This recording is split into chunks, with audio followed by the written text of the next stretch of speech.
విజయవంతమైన విద్యార్థుల రహస్యం జీవన నైపుణ్యాలే కీలకం.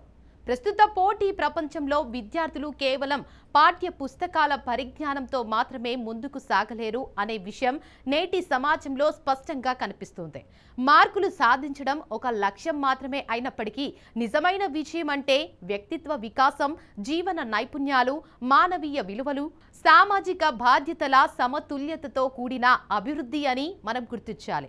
ప్రతి పిల్లవాడిలో అపారమైన ప్రతిభ దాగి ఉంటుంది. కానీ ఆ ప్రతిభ వెలికి తీయడానికి సరైన మార్గదర్శకత్వం, ప్రోత్సాహం, సరైన వాతావరణం అవసరం.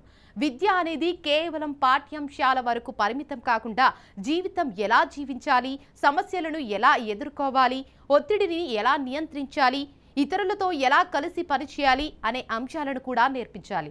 నేటి విద్యార్థులు సాంకేతిక పరిజ్ఞానంలో చాలా ముందంజల్లో ఉన్నప్పటికీ భావోద్వేగ నియంత్రణ, సహనం, క్రమశిక్షణ, సమయపాలన, సమస్య పరిష్కార నైపుణ్యాలు, సమర్థవంతమైన సంభాషణ నైపుణ్యాలు వంటి అంశాల్లో ఇంకా అభివృద్ధి అవసరముంది. చిన్న వయసులోనే ఈ జీవన నైపుణ్యాలను అలవర్చుకుంటే వారు భవిష్యత్తులో ఎలాంటి పరిస్థితినైనా ధైర్యంగా ఎదుర్కోగలుగుతారు.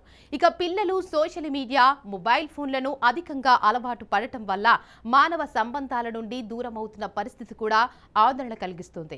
కుటుంబ సభ్యులతో గడిపే సమయం తగ్గిపోవడం, స్నేహితులతో ప్రత్యక్షంగా మాట్లాడే అవకాశాలు తగ్గిపోవడం వలన వారి కమ్యూనికేషన్ స్కిల్స్ కూడా ప్రభావితమవుతున్నాయి. ఇక ఈ పరిస్థితిని మార్చడానికి తల్లిదండ్రులు మరియు ఉపాధ్యాయులు కలిసి పిల్లలను సరైన దిశలో నడిపించాల్సిన అవసరం ఉంది. వేసవి కాలంలో పిల్లలను కేవలం ఫోన్ లేదా టీవీకి పరిమితం చేయకుండా క్రీడలు, పుస్తక పఠనం, సృజనాత్మక కార్యక్రమాలు, డ్రాయింగ్, డాన్స్, మ్యూజిక్ మరియు సామాజిక సేవ కార్యక్రమాల వైపు ప్రోత్సహిస్తే వారి మానసిక మరియు శారీరక అభివృద్ధి సమతుల్యంగా జరుగుతుంది. జీవన నైపుణ్యాలు అంటే కేవలం చదువులో ప్రతిభ కాదు, జీవితాన్ని సక్రమంగా నిర్వహించగల సామర్థ్యం. సమయాన్ని సరిగ్గా ఉపయోగించడం, లక్ష్యాలను నిర్ధారించుకోవడం, వాటిని సాధించడానికి క్రమంగా ప్రణాళిక రూపొందించుకోవడం వంటి లక్షణాలు చిన్నప్పటి నుంచే నేర్పించాలి. అలాగే వైఫల్యాలను ఎదుర్కొనే ధైర్యం కూడా ఎంతో ముఖ్యం. ఎందుకంటే ప్రతి విజయం వెనుక అనేక ప్రయత్నాలు, అలాగే అపజయాలు దాగి ఉంటాయి. పిల్లలు ఓడిపోయినప్పుడు నిరుత్సాహపడకుండా మళ్లీ ప్రయత్నించే మనోబలాన్ని పెంపొందించాలి. తల్లిదండ్రులు పిల్లలపై అధిక ఒత్తిడి పెట్టకుండా వారి ఆసక్తులను గుర్తించి ప్రోత్సహించాలి. ప్రతి పిల్లవాడు ఒకే విధంగా ఉండడు. ప్రతి ఒక్కరిలో వేరువేరు ప్రతిభలు ఉంటాయి కాబట్టి వాటిని గుర్తించి అభివృద్ధి చేయడం చాలా అవసరం. ఉపాధ్యాయులు కూడా కేవలం పాఠాలు చెప్పడమే కాకుండా విద్యార్థులలో నాయకత్వ లక్షణాలు, టీం వర్క్ స్పిరిట్, నిర్ణయం తీసుకునే సామర్థ్యం వంటి అంశాలను పెంపొందించాలి. నేటి పోటీ ప్రపంచంలో ఉద్యోగ అవకాశాలు పొందడానికి కేవలం డిగ్రీ సరిపోదు. Communication skills, problem solving ability, అలాగే క్రిటికల్ థింకింగ్, క్రియేటివిటీ వంటి నైపుణ్యాలు ఎంతో అవసరం.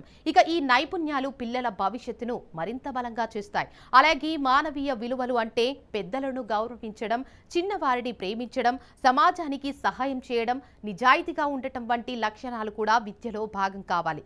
ఇవన్నీ కలిసి ఒక సంపూర్ణ వ్యక్తిత్వాన్ని నిర్మిస్తాయి. అందుకే విద్యార్థుల అభివృద్ధి అంటే కేవలం పరీక్షల మార్కులు కాదు, జీవితం మొత్తం విజయవంతంగా నడిపించే శక్తిని అందించడమని మనం అర్థం చేసుకోవాలి. తల్లిదండ్రులు, ఉపాధ్యాయులు, సమాజం కలిసి పిల్లల్లో ఈ జీవన నైపుణ్యాలను పెంపొందిస్తే వారు భవిష్యత్తులో సమాజానికి ఉపయోగపడే బాధ్యత గల పౌరులుగా ఎదుగుతారు. చివరగా చెప్పాలంటే విద్య అనేది వెలుగు మాత్రమే కాదు, ఆ వెలుగును సరిగ్గా ఉపయోగించి జీవితాన్ని మార్గనిర్దేశం చేసే శక్తి కూడా కావాలి. అదే నిజమైన విద్యా లక్ష్యం.